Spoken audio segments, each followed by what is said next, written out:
Rajputana stainless के यश मेहता साहब जुड़ चुके हैं, आपसे इंट्रोड्यूस करा ही चुका हूं। आज से राजपुताना स्टेनलेस का आईपीओ सब्सक्रिप्शन के लिए खुला है। 11 मार्च यानी कि वेडनेसडे को बंद होगा। 116 से 122 रुपए का प्राइस बैंड और कुल मिलाकर आईपीओ से 255 करोड़ रुपए जुटाने की योजना। यश जी, आपके आने से पहले आपकी आरएचपी पढ़ रहा था। ये कंपनी लॉन्ग और फ्लैट स्टेनलेस स्टील प्रोडक्ट्स बनाने का काम करती है और exclusively business to business B2B dealings है। आसान शब्दों में यश जी, ये राजपुताना स्टेनलेस का अगर बिजनेस समझना हो एक लेमैन को, क्या करते हो आप लोग? सर, राजपुताना स्टेनलेस जो है वो स्पेशलिटी स्टेनलेस स्टील बनाती है। It's a B2B stainless steel manufacturer जिसमें 3 तरीके के प्रोडक्ट्स हैं। एक लॉन्ग प्रोडक्ट्स हैं, एक फ्लैट प्रोडक्ट्स हैं और एक बिलेट्स एंड इंगट्स हैं।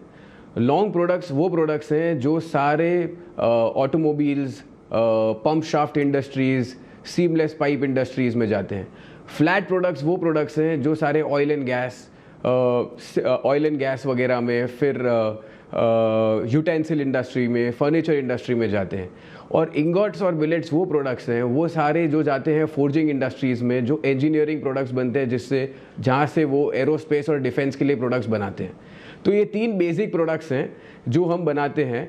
इसमें 80 different varieties of stainless steel हम बनाते हैं, 80 डिफरेंट ग्रेड्स के। और ये ग्रेड्स कस्टमाइज होते हैं फ्रॉम कस्टमर टू कस्टमर, जिसमें हम 500 से प्लस SKUs बनाते हैं। तो ये सारे कस्टमर्स जो हैं, ये सारा कस्टमाइज करवाते हैं उनका प्रोडक्ट हमसे, जो हम उनके लिए फिर बनाते हैं। हम जो भी प्रोडक्ट्स बनाते हैं वो सारे के सारे मेक टू ऑर्डर बनाते हैं। कस्टमर हमको ऑर्डर प्लेस करता है और वहाँ से पूरा बैक एंड से शुरू होता है प्रोडक्शन शुरू करना, और वो कस्टमर के लिए स्पेसिफिकली बनता है और वो कस्टमर को डिलीवर होता है। अच्छा, आईपीओ के थ्रू यश जी 255 करोड़ रुपए जुटाने की योजना, 2 पार्ट में। फ्रेश इशुएंस 178 करोड़ रुपीस का जो सीधे कंपनी के पास आ रहे होंगे, और ऑफर फॉर सेल है 76 करोड़ का। तो 2 पार्ट में सवाल। पहले तो प्री आईपीओ प्रमोटर ग्रुप का मिला के 78% के आसपास की होल्डिंग है। आईपीओ सक्सेसफुल रहा तो प्रमोटर होल्डिंग कहां पे होगी? और दूसरा, ये जो ऑलमोस्ट 180 करोड़ रुपए की फ्रेश इशुएंस जो कंपनी के पास जा रही है, इसका प्राइमरली इस्तेमाल काय में होगा? सर, पहला सवाल, जो 255 करोड़ का जो हम आईपीओ रेस कर रहे हैं, इशू रेस कर रहे हैं, फंड्स रेस कर रहे हैं, उसमें से we are targeting to enter into the B2C segment. हम लोग सीमलेस पाइप बनाएंगे जिसमें से हम directly we will be reaching to the consumers by manufacturing seamless pipes. Seamless pipes एक साधारण शब्द में कहूँ तो सारी जो फर्नीचर इंडस्ट्री है, ऑयल एंड गैस इंडस्ट्री है, सारी जो आप घर पे पाइप्स वगैरह देखते हैं स्टेनलेस स्टील की, वो सेगमेंट हो गया। तो वो सेगमेंट में हम आगे बढ़ के हम लोग एक B2C सेगमेंट के टूवर्ड्स जाना चाहते हैं, जिसमें एक कंपनी का ब्रांड नेम हो जो घर घर में एसोसिएट हो। और दूसरा, हमारा जो अप्रॉक्सीमेटली 95 करोड़ का डेट है वो हम लोग पूरा रिड्यूस करके ऑलमोस्ट नेट ज़ीरो पे लेके जाना चाहते हैं, जिससे कंपनी डेट फ्री हो जाए, जिससे कम से कम 10 से 12 करोड़ का कंपनी को फ़ायदा हो इन टर्म्स ऑफ फाइनेंसेस।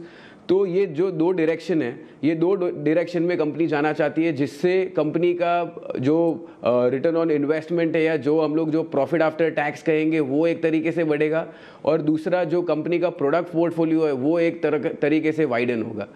तो ये है हमारे आईपीओ प्रोसीड्स का अल्टीमेट यूजेज। दूसरा, जो हमारे कंपनी का जो शेयर होल्डिंग है, प्रमोटर शेयर होल्डिंग फ्रॉम 78% वो चले जाएगा तकरीबन 53% पे। बिल्कुल ठीक। B2B से अब आप B2C जाने की तैयारी कर रहे हैं, तो थोड़ा सा, एक तो कॉम्पिटिटिव इंटेंसिटी होती है आई एम अज्यूमिंग, और दूसरा मार्जिन एक्रेटिव होगा वो बिजनेस आपके लिए। लेकिन यश जी, लास्ट आरएचपी के लास्ट 3 फाइनेंशियल ईयर के अपडेट्स देख रहा था, चाहे FY23 हो, 24 हो, 25 हो, हमारा टॉप लाइन लार्जली स्टैग्नेंट सा नजर आ रहा है। क्या कारण उसके पीछे? मतलब हम 900 से 950 करोड़ रुपए के आसपास क्लॉक कर रहे हैं, वो स्टैग्नेंट सा क्यों? किस तरह की ग्रोथ एवेन्यूज आपको नजर आते हैं? किस तरह का ग्रोथ ये राजपुताना स्टेनलेस यहां से आगे डिलीवर कर पाएगा? सर, बैक इन 2023 कंपनी ने एक विजन बनाया था जिसमें फोकस ये था कि company will be focusing more on to the OEMs, original equipment manufacturers को ज़्यादा फोकस करेंगे। टॉप लाइन से ज़्यादा बॉटम लाइन इंप्रूव करने का फोकस था, और वो बॉटम लाइन हम लोग जो 3% पे थे बैक इन 2023, वो हम उसको लेके आ गए अप टू 5%। जो हमारा फोकस है उसको हम लोग को 7 to 8% में हमारा बॉटम लाइन लेके जाना है। नेक्स्ट ईयर से we are targeting to reach somewhere around 1200 to 1300 crore, because ये बिजनेस में माल बेचना शायद इतना डिफिकल्ट नहीं है, बट बॉटम लाइन्स अचीव करना एक बड़ा चैलेंज है।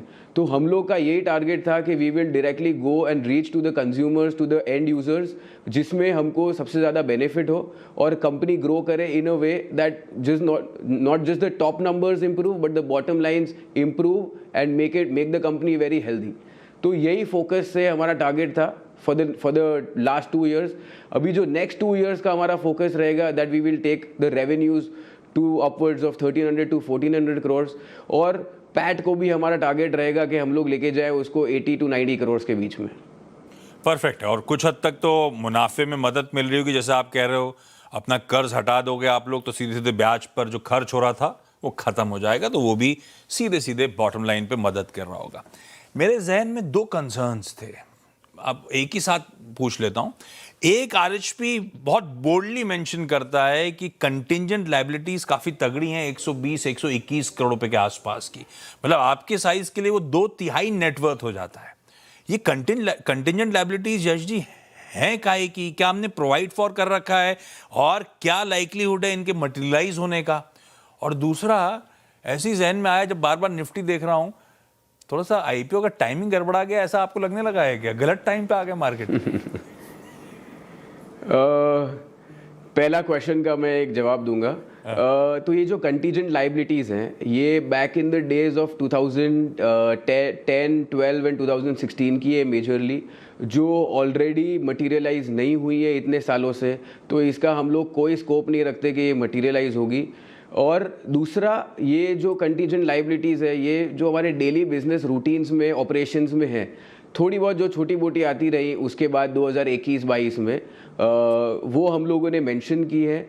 We don't expect it to materialize at any point, because जो ये कंटीजेंट लाइबिलिटी है इसको भी आज एक बहुत बड़ा समय हो चुका है, आज 15 साल हो चुके हैं जो मटीरियलाइज नहीं हुई, which means that it won't happen, but because it's kept lingering we had to of course mention it for all our investors. दूसरा, मार्केट मार्केट एक ऐसी चीज़ है जिसको कोई टाइम नहीं कर सकता, बट अगर ये टाइम में अगर समझो हमारा आईपीओ अच्छे से सक्सेसफुली अगर आगे बढ़ता है, it will show a very good sign to all our investors who are investing. एक बहुत अच्छा बढ़िया साइन देगा दैट लॉन्ग टर्म में if you are with Rajputana, it is always going to benefit and it is always going to take you to newer heights and newer peaks.